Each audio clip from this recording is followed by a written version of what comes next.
जब रावण जिंदा था तो विभीषण घृणा करता था रावण से।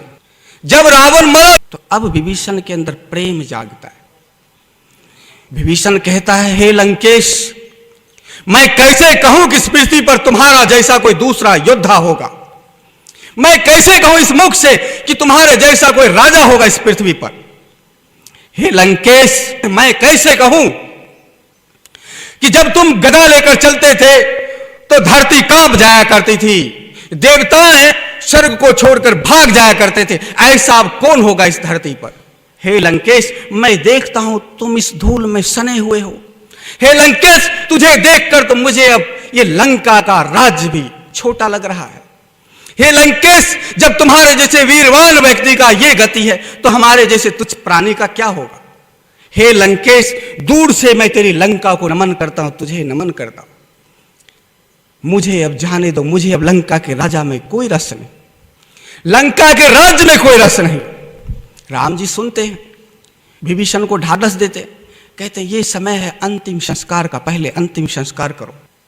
पर विभीषण जो थोड़ी देर पहले रावण के मरने से पहले घृणा करता था, रावण के मरने के बाद ये प्रेम क्यों उभर पड़ा।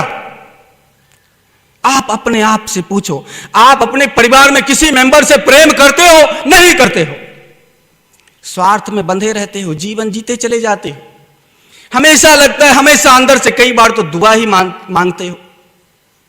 कई बार पत्नी कहती है, इससे अच्छा थी मर जाए तो ठीक है, मैं विधवा ही जी लेती, ठीक है। बहुत हैरान करता है मेरा पति। कभी कभी पति भी कहता है, ये तो ऐसा तो छोड़ नहीं सकती, मर ही जाए तो कम से कम ठीक, ऐसा जी लूंगा ठीक।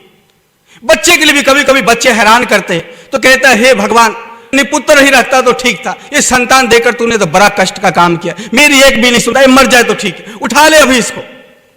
कभी कभी बच्चे भी बाप के लिए ऐसा ही कहते, ये कैसा मेरा पापा है। दूसरे का बाप को तो देखो अपने बच्चे के लिए क्या क्या नहीं करता, और हमारा बाप कंजूस पे कंजूस बना जाता है। हे प्रभु, ऐसा करो, कभी इसका काम ही कर दो। कभी कभी घृणा करते, कभी कभी जब स्वार्थ लगता है तो फिर चमचागिरी करने लगते, पापा आप बहुत महान हो, आप बड़े हो, आप कितना ख्याल रखते हो मेरा। कभी कभी पत्नी पति का चापलूसी करने लग जाते, कभी पति पत्नी का, कभी बाप बेटे का। ये चापलूसी है पर प्रेम नहीं। जब तक परिवार में प्रत्येक सदस्य जीवित है, जिंदा है, तब तक प्रेम नहीं होता। विभीषण की तरह घृणा रहता है। इसलिए देखते दो भाई में प्रेम नहीं हो पाता, दोनों भाई अलग अलग चलते।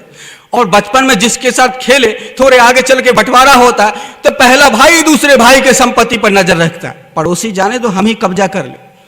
घर में भी दीवार अपने रूम का, मकान का डेकोरेशन करता रहेगा और अपने भाई का मकान कैसे गिरे दिन रात मनाता रहता है। प्रेम ही नहीं उभर पाता है, कोई रिश्ता ही नहीं बन पाता, सिर्फ नाम का रिश्ता रहता है। फिर आगे चल के और देखो, जब उसी परिवार में कोई सदस्य मर जाता है फिर रोना धोना चालू विभीषण की तरह। फिर प्रेम जागता है, और जब प्रेम जागता है तब वैराग्य जरूर जन्म लेता है। यही विभीषण के अंदर जन्म लिया।